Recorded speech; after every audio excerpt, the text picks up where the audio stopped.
Welcome to the Torah Outreach Program, Areyeh Shabbos, Bursts of Inspiration. Today's Burst of Inspiration is not sponsored by a single individual. This week's newsletter and this week's Shabbos bags are also not sponsored by a single individual. Every year, for the second day of Chanukah, I go to multiple people. All of us have one thing in common. We are all Talmidim, students of Rabbi Areyeh Rottman, Rav Tzvi Areyeh ben Chaim Shmuel HaLevi, Rosh Yeshiva of Merkaz Torah, Zecher Tzadik L'Bracha. Just two very important lessons I always learn from my Rebbe, two of the many. One was the preciousness of time, not to waste it. I spent a lot of time outside the yeshiva as well as inside with my Rebbe. One time we had to be on a bus together, and he didn't want to talk while we were on the bus. He kept completely silent. When we get off the bus, he told me, I just said over 3 prakrim of Pirkei Avos Baal Peh in my head. And he said, always have Mishnayos Baal Peh Yisrael. That way you have your mind focused on something when there's nothing else around that you should be focusing on. The other thing I learned was, even though time was so precious to him, he utilized his time as much as was needed by his Talmidim. He gave each and every one of us the time that we needed. Even though every second counted for him, he would always make it look like he had nothing else to worry about in the world when he was with us. The sponsors are from all different times of the yeshiva. Some of them had come before my time. Some of them came after my time. One of them, to my greatest pride, was a student of mine. I have them here just at random. Dr. Jonathan Lassen, Rabbi Eliezer Jacobowitz, Rabbi Yaakov Winselberg, Rabbi Michael Schwartzbaum, Mr. Michael Rottman, all of them Talmidim, students who gained so much from our Rebbe.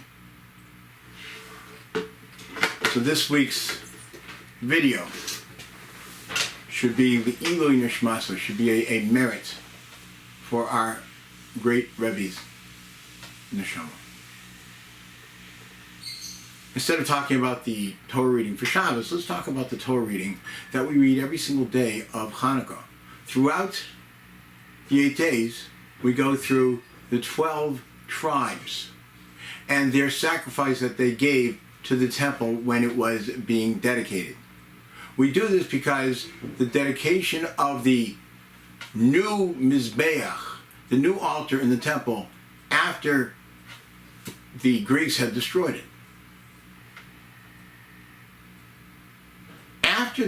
On the 8th day of Chanukah, though, instead of ending with the 8th of the princes of the tribes, we keep going to finish all 12. Okay, that makes sense. But then we keep going, and we read into the next parsha, the next Torah reading, that starts off, Vahi baloscha es haneros, when you light those candles in the temple. What is this? This is an instruction to Aaron HaKohen. Aaron, the first Kohen, the high priest of the Jewish people in the time when the Torah was given, in the 40 years in the desert.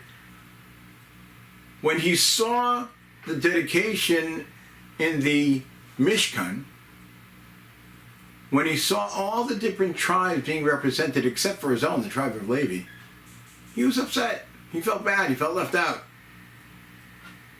And Hashem instructed Moshe, tell Aaron, yours is greater than theirs, that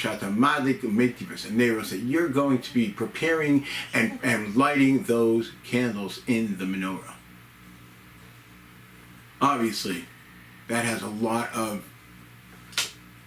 information a lot of feeling and very appropriate for this time of year. But in more ways than we think. I once heard, in the name of Rabbi Beryl Wine,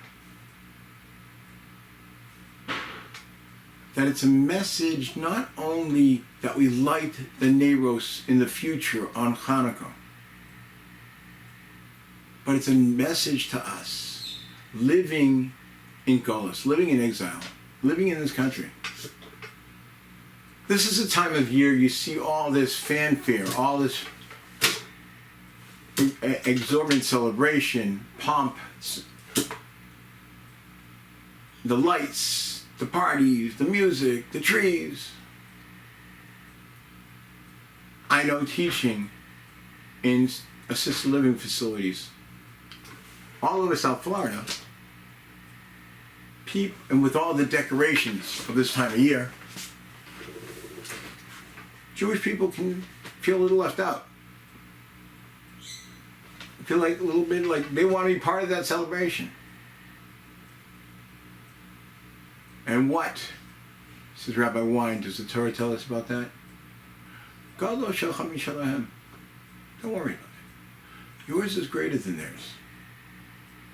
We don't have the lights all over the house, and we don't have the parades, but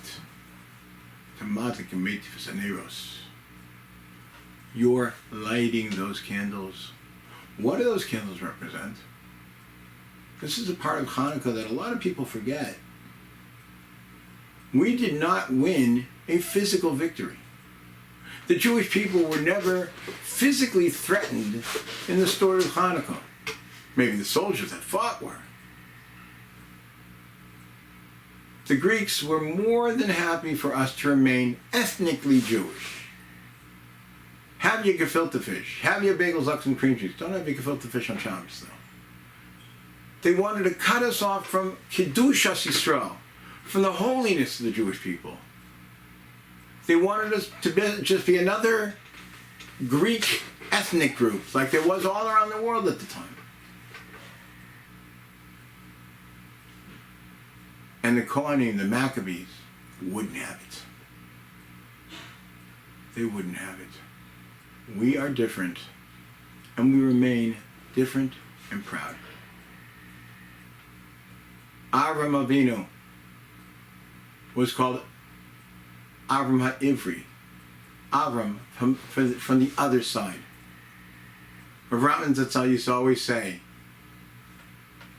that was his title.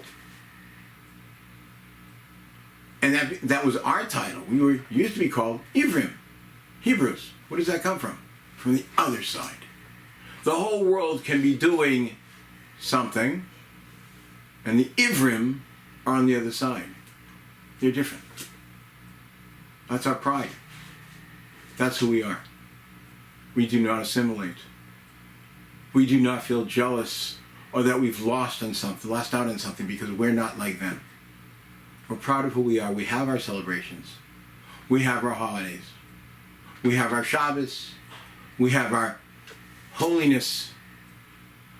As a matter of fact, the 5 things that the Greeks disallowed: Shabbos, circumcision, bris milah, studying Torah,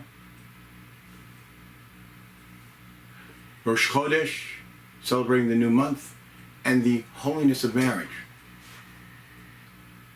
They can all be celebrated purposely. HaKadosh Baruch Hu purposely. God set it up. That it's the only holiday that in the middle of the holiday there's Rosh Chodesh. We celebrate the changing of the new month. We go from Rosh Chodesh Kislev to the month of Kislev to Rosh Chodesh Teves. Something that they didn't allow us to celebrate. There's also at least one Shabbos during these 8 days. They didn't allow us to celebrate that either. It's the only holiday that we encourage people to get married. Most of the time we say, Ein Mar Simcha v'Simcha. We don't mix 2 different celebrations because it takes away from both. But Hanukkah, we tell people it's a good time to get married.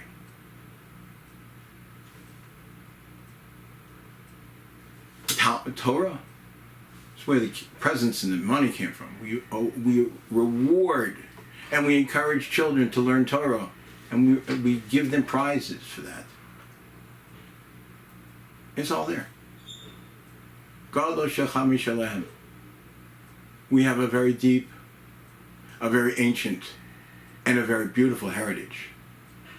We have nothing lacking and nothing to be jealous about.